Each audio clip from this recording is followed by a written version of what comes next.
He's a good lad, Victor, Tremayne said. I'm not sure how you manage that. It is not I, my friend. It is his mother. She is princess. Far too good for me. Tremayne turned to Tereshchenko. Am I finished here now?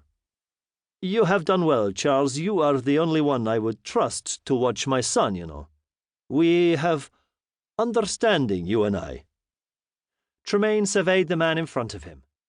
Victor Tereshchenko, former high-ranking KGB officer, and now probably high-ranking Russian mafia, although nobody would dare investigate too hard. He had far too much money invested in British institutions to risk disturbing him. Tremayne had tangled with him on many occasions over the years, but now he was acting as bodyguard to his son.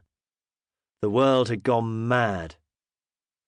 We're both parts of a world gone by, Victor.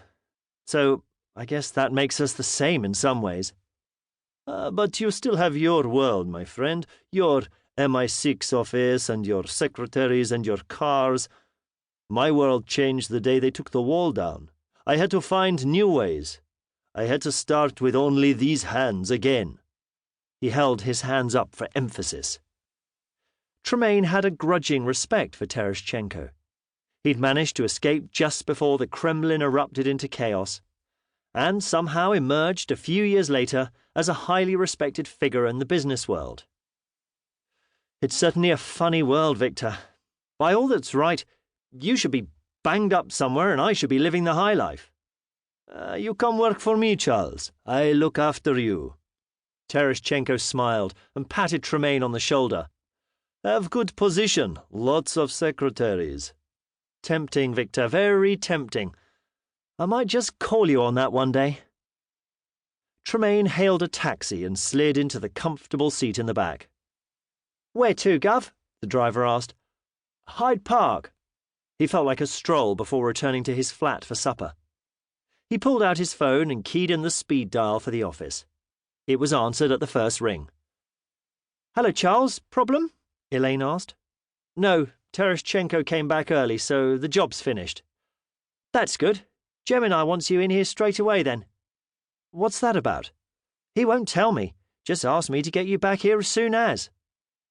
OK, I'll be there in about 20 minutes. He disconnected the call and tapped on the driver's window in front. Change of plan. Charles Tremayne gazed out of the office window and across the Thames. He'd seen way too much of this view lately.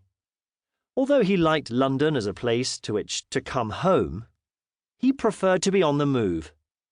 But the end of the Cold War and a series of budget cuts had meant that most of his work was now carried out closer to home. The intercom on Elaine's desk buzzed, and Gemini's familiar voice said, "Send him in." What appeared to be a conventional oak-panel door hissed as it slid to one side. It always reminded Charles of one of those doors in Star Trek. The familiar smell of old leather and cigar smoke drifted out as the door opened. Gemini reasoned that, as this office didn't officially exist, it therefore did not constitute a place of work within the meaning of the smoking ban legislation. Charles took his last breath of fresh air for a while and stepped inside the office. The pile of the carpet was so deep it seemed to lap around his ankles as he walked across it to the leather sofa. The leather squeaked when he sat down. "So," he said, "you have something new for me?" "Ah, indeed. Something quite interesting," Gemini said.